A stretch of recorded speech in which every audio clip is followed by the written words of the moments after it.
नमस्कार, मैं हूं आपका दोस्त विजय विद्रोही। आप मुझसे जुड़ चुके हैं, इसके लिए आप सबका तहे दिल से शुक्रिया। अगले 8 मिनट आपसे जुड़े रहने की कोशिश करूंगा। तो राम मंदिर के चढ़ावे में भारी चोरी की खबर से दुनिया भर के राम भक्त अंदर से हिल गए हैं। अब तो विश्व हिंदू परिषद, जो संघ परिवार का हिस्सा है, विश्व हिंदू परिषद ने मांग रख दी है कि इस मामले की तत्काल एफआईआर दर्ज कराई जाए, मामले में चार्जशीट दाखिल हो, डे टू डे रोज रोज सुनवाई हो और छोटा आदमी हो बड़ा आदमी हो, जो भी जिम्मेदार है उनको सजा मिले। जो उन्होंने हड़पा है, सोना हड़पा है, चांदी हड़पी है, पैसा हड़पा है, नकदी हड़पी है, वो सारी उनसे वापस ली जाए। विश्व हिंदू परिषद के जो अंतर्राष्ट्रीय अध्यक्ष हैं आलोक कुमार, उनका कहना है कि एसआईटी ने जो सीसीटीवी फुटेज की जांच की है, उस सीसीटीवी फुटेज की जांच के बाद तो स्थितियां दूध का दूध पानी का पानी हो ही गया है। उसमें कैमरे पे लोग दिख रहे हैं और उनके चेहरे पहचान में आ रहे हैं, जो नोट गिनने का काम कर रहे हैं या पैसा हड़पने की कोशिश कर रहे हैं। तो ऐसे में स्वाभाविक है कि राम भक्त पूरी दुनिया भर में बदनाम हो रहे हैं, राम का नाम बदनाम हो रहा है। राम के नाम पर लूट करने वालों को जो ऐश कर रहे हैं, उनको कड़ी से कड़ी सजा दी जानी चाहिए और किसी एक को बख्शा नहीं जाना चाहिए।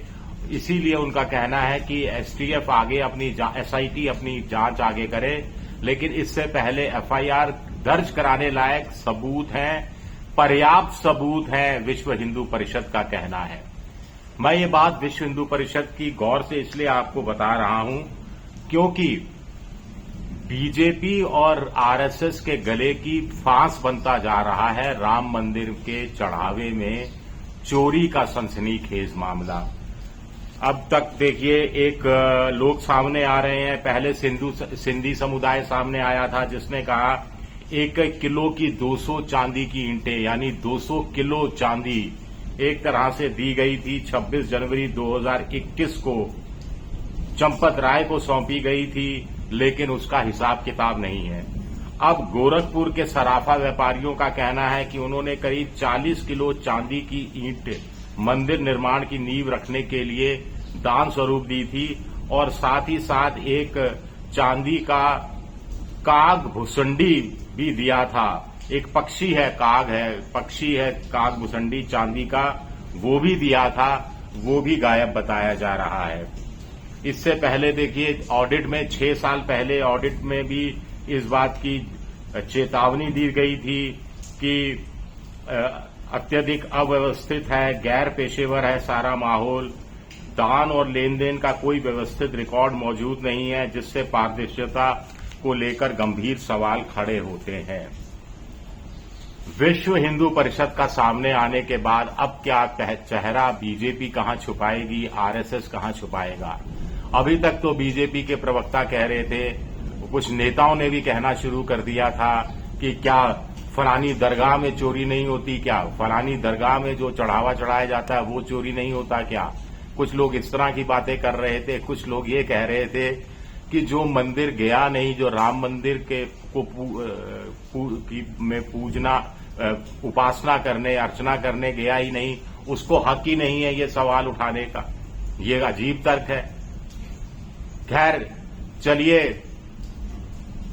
उनको हक नहीं है, वो इनडायरेक्ट रूप में अखिलेश यादव की तरफ इशारा कर रहे थे।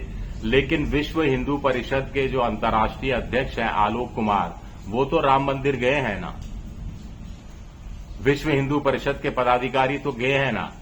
अब वो लोग जब सवाल उठा रहे हैं कि एफआईआर दर्ज कराई जाए, चार्जशीट दाखिल की जाए, डे टू डे डेली इस बात की सुनवाई हो और छोटा हो बड़ा हो किसी को बख्शा नहीं जाएगा, इस बात के सवाल उठा रहे हैं, तो फिर आखिर में बचता क्या है?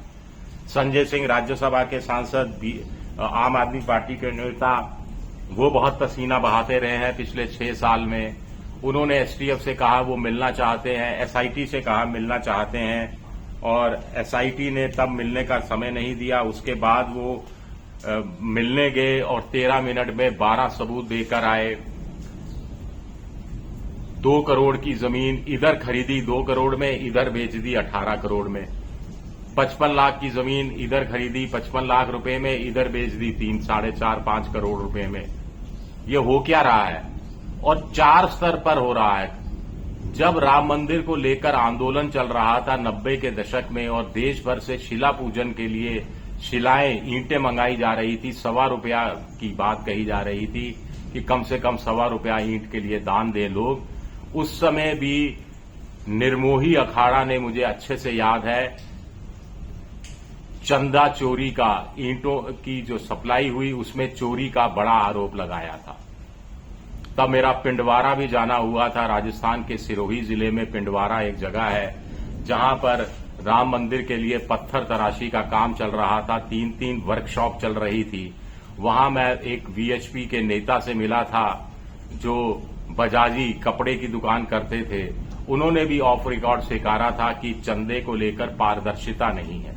गड़बड़ी की बात उन्होंने नहीं मानी थी, लेकिन ये कहा था पारदर्शिता नहीं है, हम तो हिसाब भेज देते हैं। अब अयोध्या में कार सेवकपुरम में क्या होता है क्या नहीं होता हमें नहीं मालूम। इस तरह की कुछ बातें कही गई थी। खैर, उस समय जब राम मंदिर के लिए आंदोलन चल रहा था तब गड़बड़ी की शिकायत सामने आई। जब राम मंदिर बनना शुरू हुआ और उसमें जमीन उसके लिए अवाप्त की गई, जितनी जमीन सुप्रीम कोर्ट के आदेश से मिली थी राम मंदिर ट्रस्ट को, उससे काम चल नहीं रहा था। उसके अलावा भी जमीन चाहिए थी। जो जमीन आनन फानन में खरीदी गई उसमें गड़बड़ी की शिकायत सामने आई। कहीं 6 गुना, कहीं 10 गुना, कहीं 8 गुना, कहीं 4 गुना जमीन, कहीं विश्व हिंदू परिषद के, कहीं आरएसएस के, कहीं बीजेपी के स्थानीय पदाधिकारी, उनके बेटा बेटी शामिल, उन सब के नाम सामने आए। तो 2 स्तर पर यह घोटाला। फिर तीसरा, जब मंदिर का लिए निर्माण सामग्री आने लगी, उसके लिए कहा जाता है कि बिल पास करने के लिए, जैसे सरकारी दफ्तरों में होता है कि 15%, 20%, 25%, 30% कमीशन दो, तब जाके आपका बिल पास होगा। तो राम मंदिर के ट्रस्ट में भी यही काम हुआ। ये आरोप लगे कि आपने जो माल सप्लाई किया 40% कमीशन नहीं दोगे तो आपका पैसा आपको नहीं मिलेगा। 3 स्तर पर यह भ्रष्टाचार हुआ और चौथे स्तर पर चढ़ावा को भी लोगों ने नहीं छोड़ा। राम मंदिर में आप फूल, पूजा के फूल, प्रसाद नहीं ले जा सकते। सिर्फ रामलला के आप दर्शन कर सकते हैं। तो लोग फूल, पूजा का सामग्री और मिठाई या में जो पैसा बचता है वो सब भी दान कराते हैं। 10 करोड़ लोग भी, अगर अब जब से राम मंदिर खुला है दर्शन के लिए, 10 करोड़ लोग भी गए हों और एक ने 100 रुपया कम से कम भी दान किया हो, तो आप समझ सकते हैं कि ये आंकड़ा कहां तक जाता है और जांच वहां तक पहुंचेगी नहीं पहुंचेगी।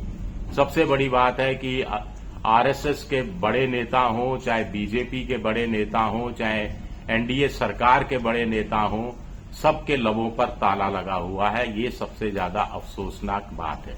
शुक्रिया मेरा वीडियो देखने के लिए। पसंद आए तो लाइक कीजिए, सब्सक्राइब कीजिए, शेयर कीजिए। आप मेंबरशिप ड्राइव में भी जा सकते हैं। शुक्रिया।